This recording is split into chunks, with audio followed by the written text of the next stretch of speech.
अब first video में अपन sequence के बारे में पढ़े थे। अब यहाँ पे अपन सीरीज को डिफाइन करेंगे। सीरीज क्या होता है? सम ऑफ द सीक्वेंस होता है। ठीक है, अब सीरीज क्या होता है? सम ऑफ द सीक्वेंस होता है। तो सीक्वेंस का अपन समेशन लेके चलेंगे। सम ऑफ द nth टर्म को अपन एसएन से डिफाइन करते हैं। एसएन की लिमिट को शो करेंगे। लिमिट अगर फाइनाइट होगी तो कन्वर्जेंट होगा, लिमिट अगर इनफाइनाइट होगी तो डाइवर्जेंट होगा, लिमिट अगर यूनिक नहीं डिफाइंड होगी तो ऑसिलेशन होगा। तो फर्स्ट थ्री केसेस कब होंगे? जब एसएन को अपन लिमिट फाइंड करेंगे। एसएन की लिमिट फाइनाइट लिमिट है तो सीक्वेंस क्या हो जाए, सीरीज क्या होगी? कन्वर्जेंट होगी। एसएन की लिमिट अगर इनफाइनाइट हो तो सीरीज क्या हो जाएगी? डाइवर्जेंट होगी। एसएन की लिमिट अगर यूनिक नहीं डिफाइंड है, एक से अधिक वैल्यू या टू और मोर देन टू वैल्यूज आ रही है तो वैल्यू सीरीज क्या होगी? ऑसिलेटरी होगी। अब जीपी सीरीज के लिए अपन कन्वर्जेंट, डाइवर्जेंट और ऑसिलेशन को डिफाइन करते हैं। जीपी सीरीज पे कन्वर्जेंट की कंडीशन क्या होगी?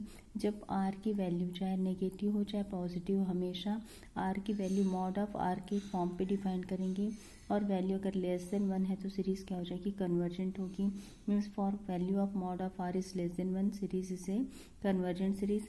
If r is greater than 1, यहाँ पे मॉड नहीं लेके चलना है। If r is greater than 1 का मतलब ही है कि आर हमेशा क्या होगा? पॉजिटिव होगा। In case R is greater than 1 तो सीरीज क्या हो जाएगी? डाइवर्जेंट होगी। और थर्ड केस ये है कि अगर आर की value less than equal to -1 है तो सीरीज क्या होगी? ऑसिलेटरी होगी। तो जीपी सीरीज के कन्वर्जन के केस के लिए क्या होता है? Mod R is less than 1। इसको ध्यान रखना है। Mod R is less than 1 के लिए कंडीशन क्या होती है? कन्वर्जेंट होती है। अब R is less than equal to -1 के लिए क्या होती है? ऑसिलेटरी होती है। आर इज ग्रेटर देन 1 के लिए सीरीज क्या होती है? जीपी सीरीज डाइवर्जेंट होती है। अब सिंपल सा एग्जांपल है ये 1 + 1/2 + 1/4 + 1/8 इनफाइनाइट है। सीरीज का देखना, first term 1, second term 1/2, third term 1/4, fourth term 1/8। इसका मतलब अगर आर की रेशियो देखे जो 1/2 इसका आर की वैल्यू होगी, मतलब आर इज 1/2 मतलब आर की वैल्यू लेस देन 1 है तो सीरीज क्या हो जाएगी? कन्वर्जेंट हो जाएगी। उसी तरीके से सेकंड क्वेश्चन है 1 - 1/3 + 1/3² - 1/3³ प्लस इनफाइनाइट। फिर से सीरीज जीपी सीरीज में है। रेशियो किस फॉर्म पे जा रहा है? -1/3 की फॉर्म पे है। -1/3 मतलब मॉड लेके चलेंगे तो -1/3 का मॉडलेस वैल्यू क्या होगा? 1/3। 1/3 is also less than 1, then series से कन्वर्जेंट सीरीज। ठीक है, अब नेक्स्ट क्वेश्चन है 6 - 10 + 4 + 6 - 10 एंड सो ऑन।